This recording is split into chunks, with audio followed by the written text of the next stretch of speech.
안녕하십니까. 오늘 설명드릴 내용은 외국인 투자 절차, 그 중에서도 유상증자에 외국인이 참여하는 그런 투자 절차에 대해서 설명드리도록 하겠습니다. 외국인 투자 촉진법에 의한 외국 투자가의 국내 법인 주식 인수 방식은 편의상 아래 표와 같이 구분되어질 수 있습니다. 첫 번째, 신주등을 인수하는 경우가 있는데, 이 경우에는 법인을 신설하는 경우이거나 또는 기존 법인의 유상증자에 외국인이 참여하는 경우 두 가지가 있을 수 있습니다. 어느 경우에나 외국인 투자기업의 자본금은 증가하게 되고 등기도 반드시 필요하게 됩니다. 그렇지만 기존 주식 등을 인수하는 경우에는 자본금의 변동이 없기 때문에 원칙적으로 등기는 필요하지 않습니다. 주주 변동은 등기 사항이 아니기 때문입니다. 그렇지만 이 경우에도 임원을 교체하는 경우에는 등기가 필요하겠습니다. 약간의 보충 설명을 드리면, 위에서 신주등이라고 했는데, 신주등이라고 하는 표에는 주식회사만 있는 것이 아니라 주식회사 외의 회사, 예를 들어서 유한회사 같은 경우도 있을 수 있기 때문에 주식 또는 지분을 합쳐서 주식등이라고, 신주등이라고 이렇게 표현하고 있습니다. 그리고 기존 법인의 유상증자 참여 방식의 외국인 투자 경우에 외국인 직접 투자 요건을 충족시켜야 됩니다. 그래서 외국인은 의결권 있는 주식 등 인수금액은 최소 1억 원 이상 되어야 되고, 외국인 투자 비율은 10% 이상이 되어야 됩니다. 그리고 만약에 복수의 외국 투자가가 동시에 투자하는 경우라면 각각 1억 원 이상, 또 각각 10% 이상 요건을 충족시켜야 됩니다. 그리고 여기에서 외국인 투자 금액 1억 원에는 예외가 없습니다. 어떠한 경우에도. 그렇지만 외국인 투자 비율 10%에는 예외가 있을 수 있습니다. 그래서 10%에 미달하더라도 해당 투자가가 외국인 투자기업에 임원을 선임하는 그런 계약을 체결하는 경우에는 예외적으로 외국인 직접 투자로 인정받을 수 있습니다. 그리고 외국인 투자 촉진법을 적용할 수 없는 그런 투자일 경우에는, 다시 말해서 금액이 1억 원 미만이거나 또는 비율이 10% 미만일 때는 외국환 거래법에 의한 비거주자의 정권 취득 신고를 하면 얼마든지 투자 자체는 가능하겠습니다. 외국인 투자 비율 산출 예시입니다. 아주 간단한 내용인데 실무적으로 가끔 이런 오해를 하시는 분들이 있어서 설명을 드리게 되었습니다. 예를 들면 유상증자를 실제 하려고 하는 국내 법인의 자본금이 10억 원입니다. 주당 액면가 만원 10만 주에서 10억 원이 됩니다. 근데 여기에 최소 외국인 투자 비율을 맞춰서 10%만을 투자하기 위해서 외국인이 1억 원을 투자하기로 결정을 했습니다. 자본금이 10억 원이고 1억 원을 투자하면 10%가 되는 걸로 이렇게 생각을 한 거죠. 마찬가지로 액면가로 주식을 발행했고 주당 만원 해서 만주 이렇게 했습니다. 실제로 외국인 투자를 실행하고 나서 외국인 투자 비율을 산출해 보니까 아래와 같이 10%가 되지 않는 겁니다. 왜 그러냐 하면은 외국인 투자 비율을 산출할 때는 외국 투자가 보유 주식수 나누기 회사 전체 주식수를 하게 됩니다. 그러면은 만주 나누기 10만 주 플러스 만주를 나눠주면 실제 외국인 투자 비율은 9.09%가 돼서 외국인 직접 투자 최소 요건을 충족시키지 못하게 됩니다. 그래서 여기서 말하는 외국인 투자 비율이라는 것은 실제로 외국인 투자를 마치고 난 최종적인 외국인 투자 비율을 말하는 것이기 때문에 주의를 요합니다. 다음은 신주 인수권과 제3자 배정에 대하여 간단히 설명드리도록 하겠습니다. 국내 기업의 유상증자에 외국 투자가가 참여하기 위해서는 기본적으로 신주 인수권 또는 제3자 배정에 대한 개념을 이해하고 있어야 될 것입니다. 회사가 신주를 발행할 경우에, 다시 말해서 회사가 자본금을 늘리게 될 경우에 기존 주주는 타인이 우선하여 그가 가진 주식의 수에 비례하여 신주의 배정을 받을 권리가 있습니다. 한국 상법은 주주를 보호하기 위하여 주주의 신주 인수권을 법으로 정하고 있습니다. 상법 제418조 제1항에 있는 내용입니다. 주주는 회사의 경영이나 이익 배당의 관계에서 소유 주식수에 따른 비례적인 경영적 참여와 경제적 이익을 가지고 있는데, 만일 주주 이외의 자가 신주를 인수하는 경우에는 이 참여 또는 이익의 비율이 저하될 염려가 있습니다. 주식이 희석되는 거죠. 신주 인수권은 주식 인수에 우선할 권리일 뿐 발행가액이나 기타 인수 조건에서 우대받을 수 있는 권리는 아닙니다. 회사는 정관에 정하는 바에 따라 주주 외의 자에게 신주를 배정할 수 있습니다. 다만 이 경우에는 신기술의 도입, 재무구조의 개선 등 회사의 경영상 목적을 달성하기 위하여 필요한 경우에 한한다라고 되어 있습니다. 단순히 회사는 제3자 배정을 할 수 있다 정도로는 부족하고, 외국인 투자 촉진법에 따른 외국인 투자 유치를 위하여 필요한 경우 등과 같이 구체적으로 적시하여야 합니다. 이 이유는 기존 주주의 권리 보호를 위해서 필요할 것입니다. 신주 인수권은 일종의 채권적 권리이므로 양도를 할 수가 있습니다. 상법에 따르면. 그리고 주주총회 또는 이사회의 결의로서 주주에게 불리하게 변경하거나 박탈하지 못합니다. 특정한 제3자에게 신주 인수권을 부여할 것을 정관에 정한 경우에도 그 제3자는 그것만으로서 당연히 인수권을 취득하는 것이 아니고 회사와의 구체적인 계약에 의하여 취득하게 되는 것이므로 결국 제3자의 신주 인수권의 취득에는 정관의 규정과 회사와의 계약 두 가지가 필요할 것입니다. 그래서 제3자의 인수권은 계약상의 권리를 할 수 있습니다. 정관에 제3자 배정이 없는 경우 외국 투자가 유상증자 참여, 실제로 실무적으로 보면 큰 규모의 그런 기업이 아닌 경우에는 대부분 정관에 있는 규정이 없는 상태에서 외국 투자 유치를 받게 됩니다. 그러면 실무적으로는 먼저 정관을 변경해서 제3자 배정 규정을 사입하고 이후에 등기 절차를 진행하거나 아니면 배정일 공고와 실권 예거부 최고 등 실권 절차의 실행이 필요합니다. 이 실권이라고 하는 것은 기존 주주한테 주식을 인수하겠느냐 물어보고 그 기존 주주가 주식을 인수하지 않겠다고 했을 때는 제3자한테도 배정할 수 있겠죠. 그래서 어느 경우에나 주식의 주주의 수가 많지 않은 경우 실무적으로 업무를 처리하는데 특별한 어려움은 없습니다. 실제로 이런 제3자 배정이라든지 또 신주 인수권이라든지 이런 구체적 설명 없이 기계적으로 어떤 실무적으로 이렇게 업무를 처리해서 외국 투자 유치를 하는 경우가 많습니다만 이론적으로 따지면 이런 것을 알고 있을 필요가 있겠습니다. 참고로 위키피디아에 있는 그 신주 인수권 preemption right라고 되어 있습니다.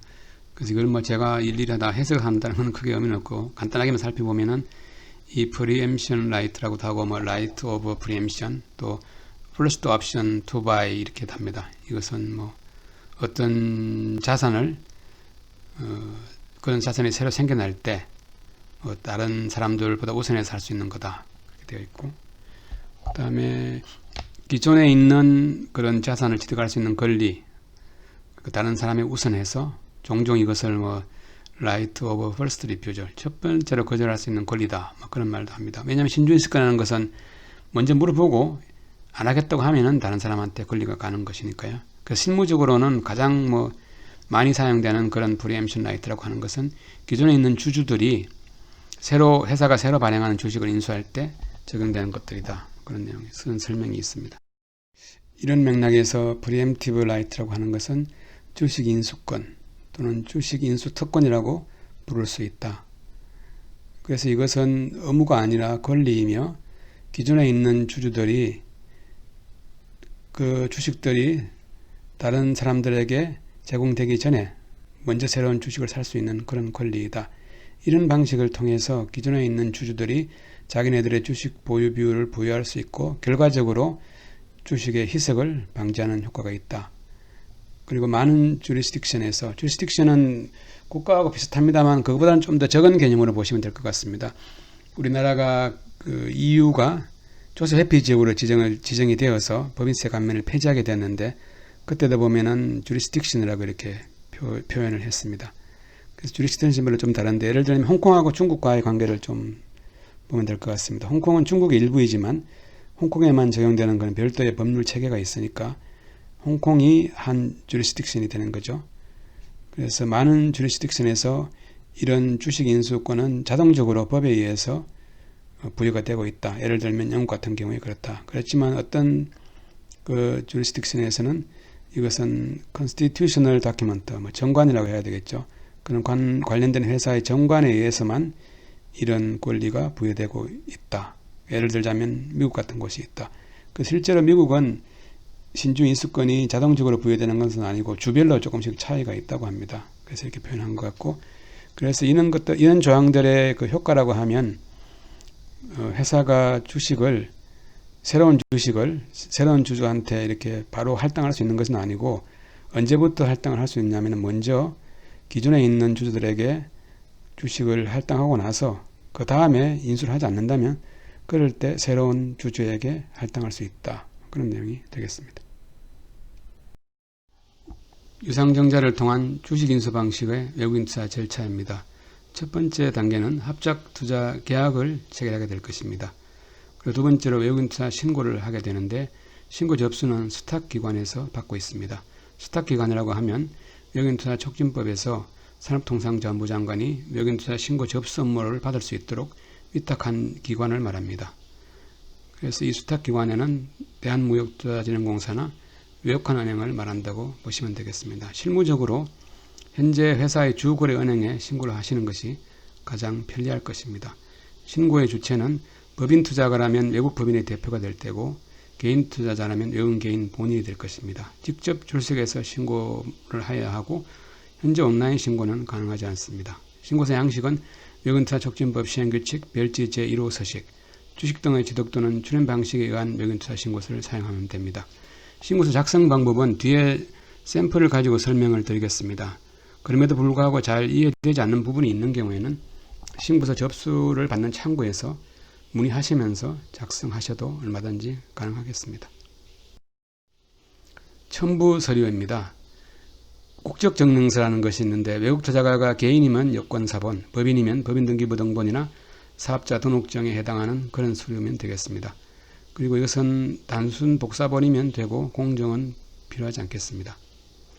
그리고 유상증자를 실시하는 회사의 법인 등기사항 전부증명서, 사업자 등록증 사본 것들을 가지고 가시면 되겠습니다.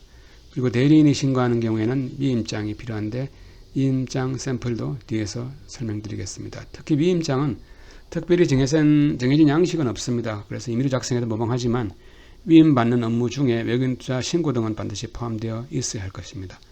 보통 외국한 은행은 공정받은 위임장을 요구하는데 실무적으로 공정받지 않고 서명만 되어 있는 그런 위임장을 가지고 있다고 하는 경우에는 코트라에서 신고를 하면 되겠습니다. 현재 코트라는 공정받지 않은 위임장도 허용을 하고 있습니다. 그래서 원본이 아닌 스캔 카피를 제출하는 것도 가능합니다.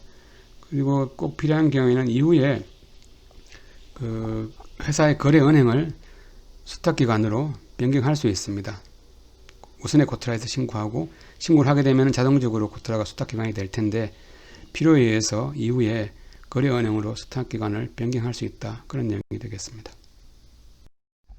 네, 외국인 투자 신고서를 어떻게 작성하는지 샘플을 가지고 설명드리도록 하겠습니다. 양식은 외국인 투자 촉진법 시행규칙 별지 제1호 서식입니다.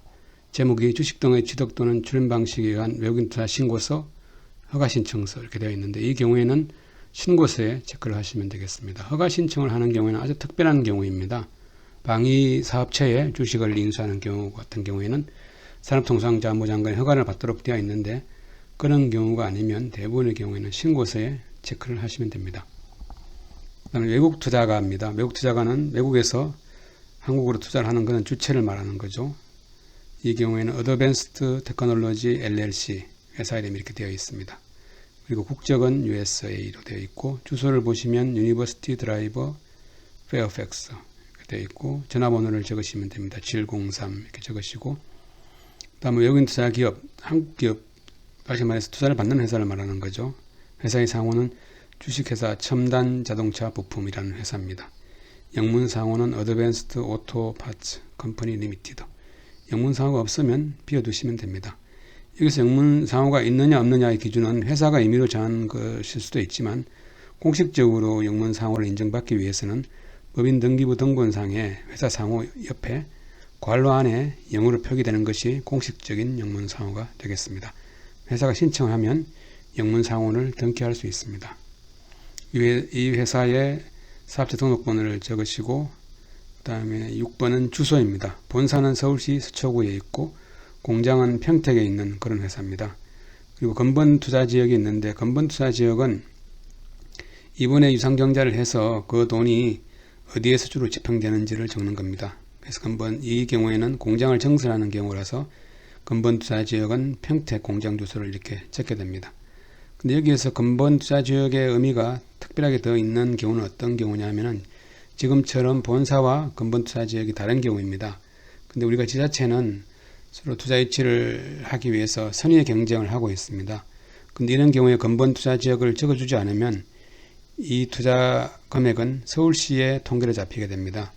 그런데 근본투자지역을 명시를 하게 되면 이 금액은 실제는 회사가 본사에 있으니까 본사의 법인 등기부 등본에 자본금이 늘어나겠지만 통계를 잡을 때는 경기도에 투자되는 것으로 이렇게 통계를 잡게 됩니다. 그래서 근본 투자 지역의 의미가 그럴 때는 좀 있다고 볼 수 있겠습니다. 그리고 하려고 하는 사업은 자동차 부품 제조이고 이것에 해당되는 한국 표준 산업 분류를 찾으니까 30399가 되었습니다. 그리고 현재 이 회사는 유상증자를 하는 경우이니까요. 현재 자본금은 1억 원 되어 있는데 유상증자를 하고 나서 자본금이 2억 원으로 됩니다. 이 자본금이라고 하는 것은 법인 등기부등본에 표시되는 금액을 말하는 것이고 법인 등기부등본에 표시되는 금액은 액면 금액을 말합니다. 그리고 9번은 양도자가 있을 수 없겠죠. 이건 유상증자를 하는 경우니까요. 구조를 취득하는 것이 아니라. 그리고 근본 외국인 투자 금액을 보니까 2억 원을 투자하고 17만 불 상당입니다. 근데 여기서 한번 주의해서 보실 필요가 있는 것이 외국 투자가가 2억 원을 유상증자에 참여하는데 왜 자본금은 1억밖에 안 늘어나는가 이렇게 의문을 가지실 수 있습니다. 근데 요 다음 페이지에서 설명이 되겠습니다만 이 자본금은 액면 금액만 늘어나는 거기 때문에 자본금이 3억으로 되는 것이 아니고 2억 원으로 되는 것입니다. 이 취득 총액은 2억으로 되어 있지만 액면 금액은 1억 원에 해당되는 것이기 때문입니다. 그리고 투자 형태는 기존에 있는 법인의 신주를 인수하는 경우입니다. 유상증자라고 하면 그래서 신주에다 체크를 하시면 되고 투자 목적은 공장을 증설하는 경우에 이렇게 표시를 해주면 되겠습니다. 그리고 출자 목적물이라고 되어 있는데 이것은 투자 수단을 말하는 것입니다. 투자 수단을 현금으로 하는 것이니까 현금에 표시를 하고 오른쪽에 와서 다시 17만 불 상당이고 2억 원 적어주면 됩니다. 14번은 취득할 주식의 내용입니다. 종류는 보통주를 취득하는 경우고 의결권이 있는 보통주죠. 이 회사 액면 금액은 만원인데 취득가액은 2만원 되어 있습니다. 이걸 우리가 할증 발행이라고 하는데 보통의 경우에 어느 정도 영업을 하고 있는 그런 회사라면 유상증자를 할 때 그 중에서 특히 제3자 배정을 하게 될 때는 기존에 있는 그런 실적을 인정해 줘야 되기 때문에 할증 발행을 하는 것이 일반적입니다. 그렇지만 누가 아쉬우냐에 따라서 또 액면 발행을 할 수도 있겠죠. 할증 발행을 하게 되면 기존에 있는 주주들한테 이익이 생기는 결과가 되는 것이니까요. 그래서 이 경우에 할증 발행을 해서 2만 원으로 발행을 했습니다. 수량은 만주고 그럼 액면 총액은 1억 원이 되는데 취득 총액은 2억 원이 되는 겁니다. 그래서 전 페이지에서 자본금은 액면 총액만큼 늘어나는 것이니까 액면 총액 1억 원하고 비교를 하시면 이해가 될 것입니다. 그 다음 16번은 취득 후 해당 외국인 투자가의 외국인 투자 금액의 비율인데 이것은 처음 투자하는 경우에는 근본 투자 금액하고 동일할 테고 2회 이상 투자를 하게 된다면 16번은 누계 금액을 적는 걸로 보시면 됩니다. 그래서 처음이니까 취득 총액은 2억 원이고 17만 달러 상당에 해당이 되고 액면 총액은 1억 원이 되겠습니다. 근데 액면을 가지고 외국인 투자 비율을 산출할 때니까 비율은 50%가 되겠죠. 그리고 밑에는 신고자를 적는 겁니다. 2020년 8월 15일을 적고 신청인은 어드밴스드 테크놀로지 LLC인데 대리인이 신고한 경우에 해당이 되기 때문에 변호사 김대행이라는 변호사가 신고서를 작성하고 전화번호를 적어 주었습니다. 그러면은 이 신고서를 이부를 받아서 밑에 산업통상자원부 장관 또는 수탁기관장 이렇게 되어 있습니다. 대부분의 경우에 수탁기관장이 되겠죠. 그래서 외국은행장이나 코트라 사장의 직인을 찍어서 신고 필증을 한 부를 발급하게 됩니다. 이것은 위임장 양식의 샘플입니다. 파워 버튼이라고 하죠. 그래서 이 경우에는 외국 법인의 대표가 신고를 하지 않고 한국에 있는 변호사가 신고를 대행하는 경우였기 때문에 위에 갈로 안에는 수임인의 이름을 적습니다. 인적사항, 주소를 적고 전화번호를 적으면 됩니다. 그리고 밑에 내용 중에 어떤 회사를 대리하는지 어떤 회사가 외국인 투자 기업인지 난이 있는데 거기에는 주식회사 첨단자동차 부품이라고 적으면 됩니다. 밑에는 위임하는 날짜를 적으시고 사람 이름을 적도록 되어 있습니다. 예를 들어서 마이클 잭슨 이렇게 되어 있고 어드밴스드 테크놀로지 LLC의 대표자 이름이 되겠죠. 그리고 위에 서명을 하면은 이것이 외국인 투자 신고를 할 수 있는 그런 위임장이 되겠습니다.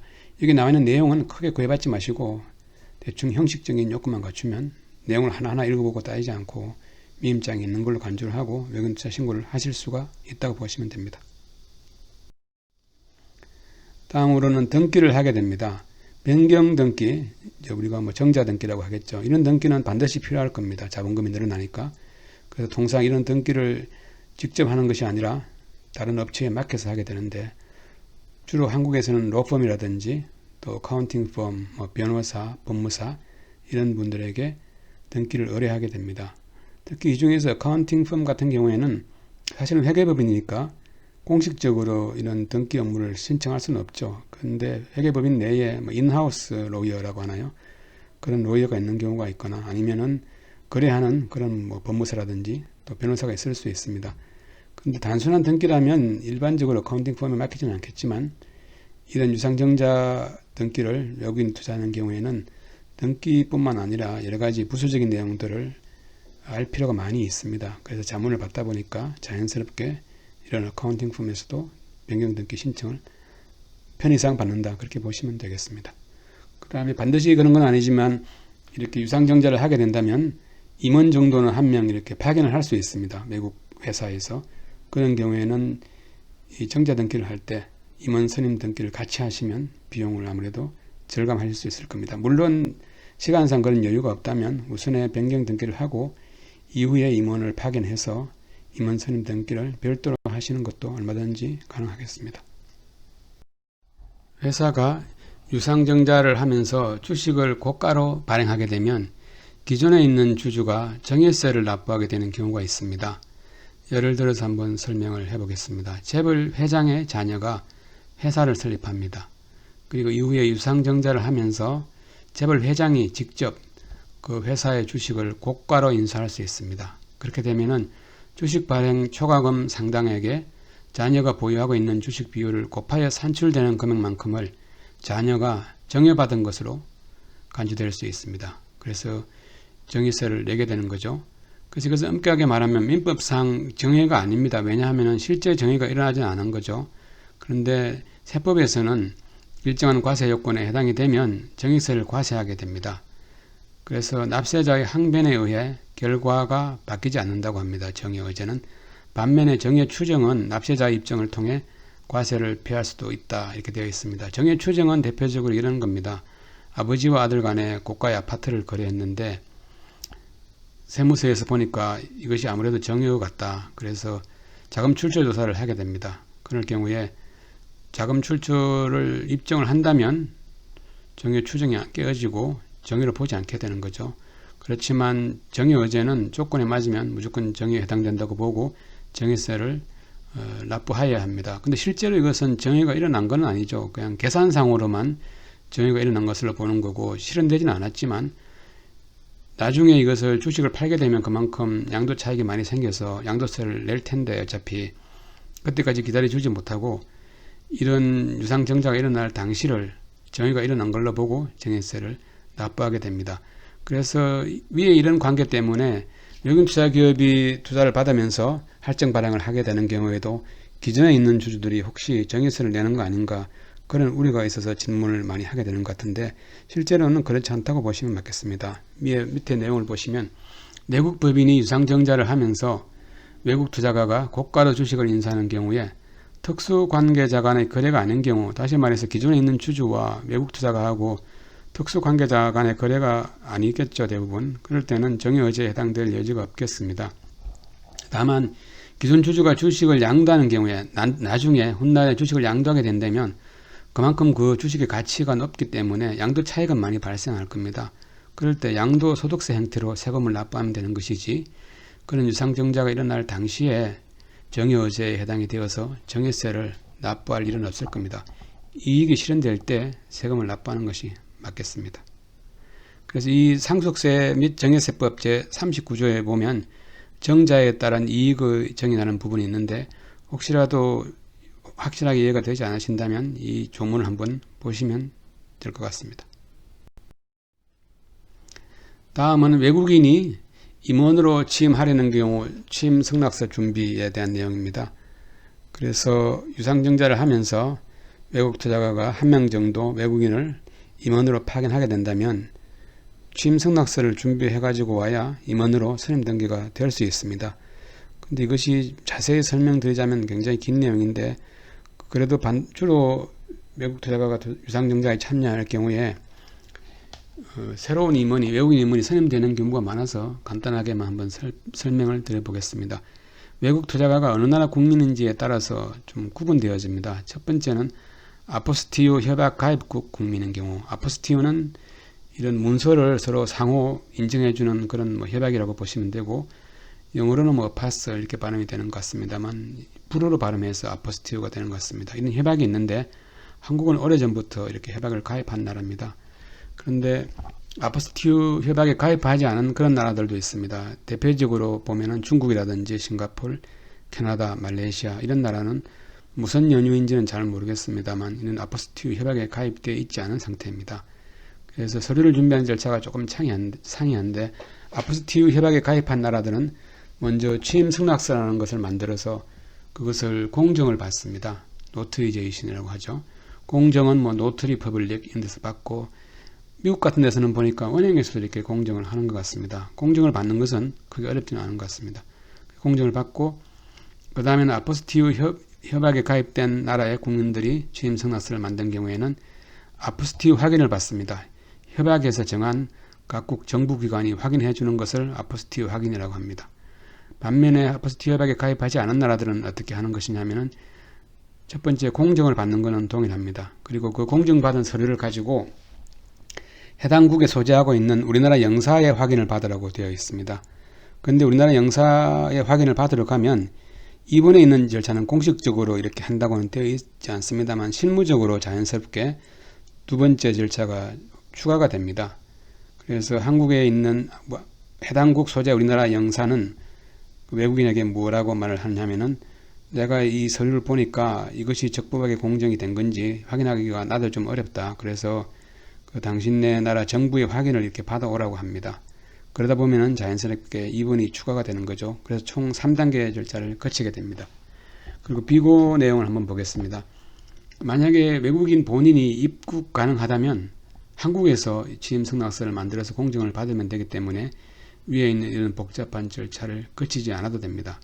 그리고 참고로 외국인이 대표이사로 취임하는 경우라면, 그냥 단순히 이사라든지 감사가 아니라 대표이사로 취임하는 경우라면 취임 승낙서 외에 본국의 개인 주소 증명서도 필요합니다. 왜냐하면 우리가 법인 등기부 등본에 보면 대표이사의 경우에는 개인 주소도 등기가 되기 때문입니다. 이 개인 주소 증명서도 취임 승낙서와 마찬가지로 공정 및 아포스티유 확인이 필요합니다. 그리고 또한 본인이 입국 가능하다면 운전면허증과 같은 주소 증빙이 되는 서류를 제참해서 입국을 한다면 한국에서 주소 증빙 서류를 작성할 수가 있습니다. 만들 수 있는 거죠. 그리고 한국을 포함한 대부분의 국가가 발급한 여권에는 개인 주소가 없습니다. 그래서 개인 주소를 입증하는 것이 조금 어려움이 있습니다. 그리고 또한 참고로 미국인의 경우에 한국에 입국하면서 깜빡 잊고 운전면허증 같은 것을 가지고 들어오지 않았습니다. 그럴 때는 미국 대사관에 가면, 한국에 있는 미국 대사관에 가면 개인 주소 증빙을 발급해 준다고 합니다. 참고로 이용하시면 되겠습니다. 그리고 그 위에서 또 아포스티유 확인을 받는다고 말씀드렸는데 대부분의 나라는 중앙정부에서 아포스티유 확인을 해줍니다만 미국의 경우에는 각각의 주정부에서 아포스티유 확인을 해준다는 것을 기억할 필요가 있습니다. 그리고 밑에 중요 표시에 보면은 새로운 한국인이 대표이사가 되는 경우도 있을 겁니다. 굳이 외국인을 대표이사를 하지 않고 뭐 이럴 경우에는 과반수가 넘는 그런 지분을 외국인이 인수한 경우겠죠. 유상증자를 통해서. 그럴 때는 주민등록표, 등본 또는 초본 등 주소증빙 서류, 그 다음에 개인인감증명서, 개인인감도장을 준비하면 아주 간단하게 대표이사로 취임을 할 수가 있는데 외국인은 이런 제도가 없기 때문에 취임 승낙서라든지 주소증빙 서류를 만들어서 공정을 받아야 된다. 그런 내용이 되겠습니다. 그리고 외국인 등록증을 가지고 있는 외국인, 다시 말해서 한국에 장기 체류하던 그런 외국인이 대표이사가 될 수도 있습니다. 그럴 때는 그 외국인도 외국인 등록이 되어 있는 경우에는 인감 등록을 할 수 있습니다. 우리가 보통 한국 사람들은 동사무소에 가서 그 인감을 등록합니다만 외국인 경우에는 구청에서 인감을 등록할 수 있습니다.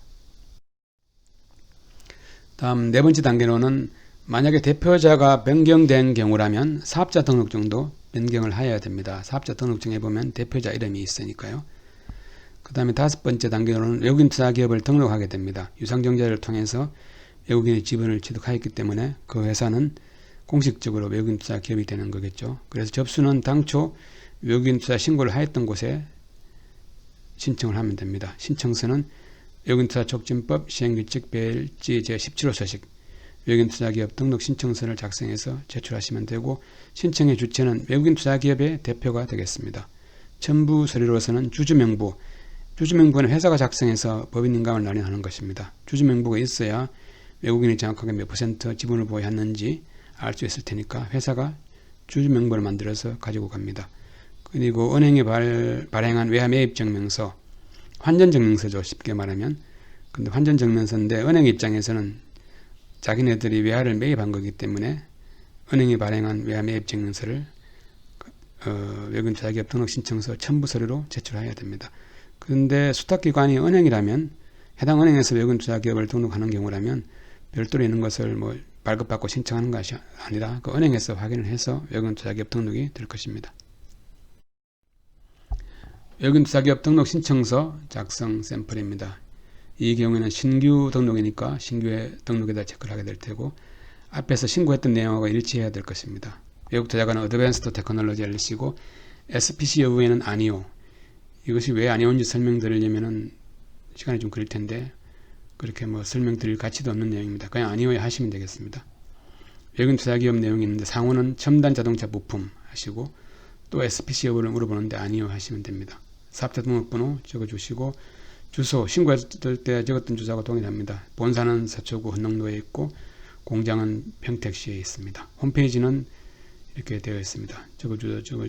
홈페이지 주소 적어주시고, 대표자 이메일 적어주시고, 신고된 사업명은 자동차 부품 제조 30399, 자본금은 최종 자본금을 적는 겁니다. 그래서 2억 원 적으시면 되고, 외국인 투자 금액 및 비율은 2억 원이고 17만 불 상당이고, 액면 총액은 1억 원이었습니다.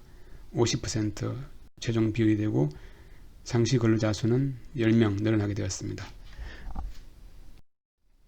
그리고 외국인 투자기업 변경 등록은 아니니까 여기는 빈칸으로 두시면 될 테고, 신청자는 2020년 8월 20일 외국인 투자기업의 대표라고 말씀드렸습니다. 그래서 주 첨단 자동차 부품 대표 박 대표하고 회사 법인 인감을 찍어서 전화번호 적어서 제출하시면 되겠습니다.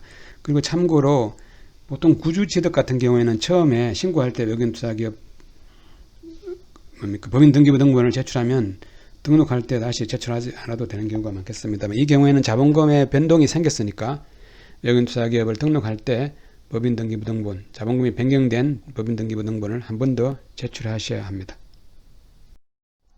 다음은 양식을 다운로드 받는 방법입니다. 외국인 투자 신고라든지 외국인 투자기업 등록을 신청할 때 양식은 법제처 사이트 www.go.kr에 가셔서 현행 법령 입력창에 외국인 투자를 입력하고 검색을 클릭합니다. 그러면 외국인 투자 촉진법 시행규칙이 나오는데 그것을 다시 클릭하면 별표 서식란이 있습니다. 거기에서 양식을 다운로드 받으실 수가 있습니다. 마지막 단계로 외국인 임원이 회사 경영을 위하여 장기 체류하려는 경우에는 D8-1 비자, 다시 말해서 법인의 투자 비자를 신청할 수 있습니다. 외국인 투자와 D8 비자 신청 관련 영상은 별도로 있으니까 그것을 한번 보시면 되겠습니다. 감사합니다.